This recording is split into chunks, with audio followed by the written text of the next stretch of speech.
performance theater company has been challenging and engaging audiences in our city and all around the world for over 3 decades now. This year, they managed to entice Peter Hinton, renowned theater director known for his work with the National Arts Centre, as well as Stratford, Shaw. He's also an officer of the Order of Canada, onto the stage for What the Thunder Said, part of this year's high performance rodeo. The result is a powerful and poignant piece. I had the good opportunity to see it last week. I was very struck by it. Peter Hinton joins us this morning.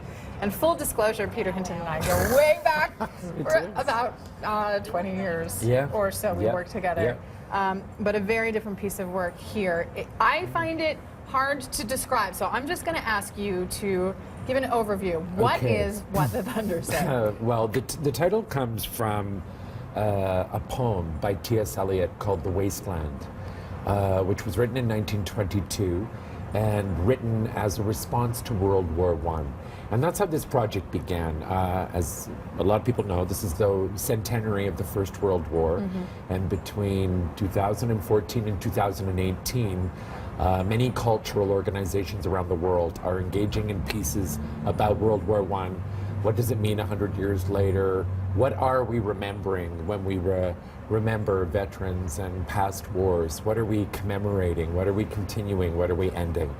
And so we began creating a piece about that and used the wasteland as a sort of point of departure. Like, how did T.S. Eliot in 1922 respond to the war? What does that poem maybe mean to us now?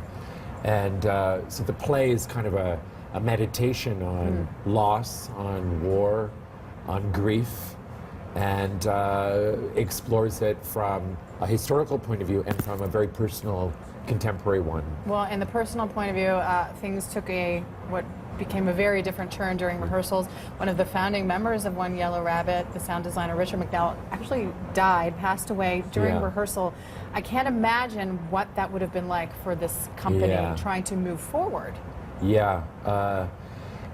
was a very shattering and sad time for Richard to pass away as we were creating this piece. And you know, One Yellow Rabbit is an amazing company. They are an ensemble of artists have been together for 32 years, and they have survived everything: marriages, divorces. They've been married to each other. They've done it all. They are an incredible group of artists, and this is really the first death within the company, and it was very personal and very vulnerable time. And so inevitably, it felt correct that that experience inform and make its way into the show. So it's a lot about loss. And when you think in grand ways, what did people feel after World War I? Well, what a lot of people felt was grief. What a lot of people felt was they had lost brothers, sons, fathers. And how do you continue? How do you respond in the face of such loss, where life will never be the same?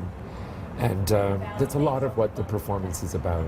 It's extremely powerful piece, and you were saying people tend to stick around after, and as did I, and I think it's because you just kind of need to talk about it. It's one of those shows, it brings up so much and so many different things for so many people that you just need to sit down with your friend, you know, whom you arrived with, and have that conversation. Yeah, it's a very reflective experience. And I was saying to Tara that, like, after the show, often the audience is still sitting there, and they see there, they don't know what to do. They sort of stagger over to the bar across the hall, and people do want to talk. They want to talk about what they experienced and what they felt, which is a great thing in our age of anonymity, and you know, that strangers come together and talk about something intimate, I think is really great. And an incredible gift that you got back on stage after a few decades. You've been behind the scenes, artistic director, as a director. That's right. So that must be very powerful for you as well. It's my first time back on stage in 30 years. Wow.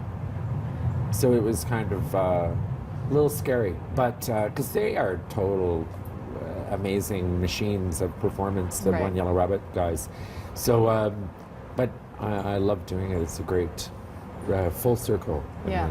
It's a beautiful piece. I really encourage people to see it. Before I let you go, I'm just going to show Yes. this picture Get because out. Peter and I worked together, I think it was 95, Yeah, probably. on the Rocky Horror Show in Kingston, Ontario. We did a full summer-long production.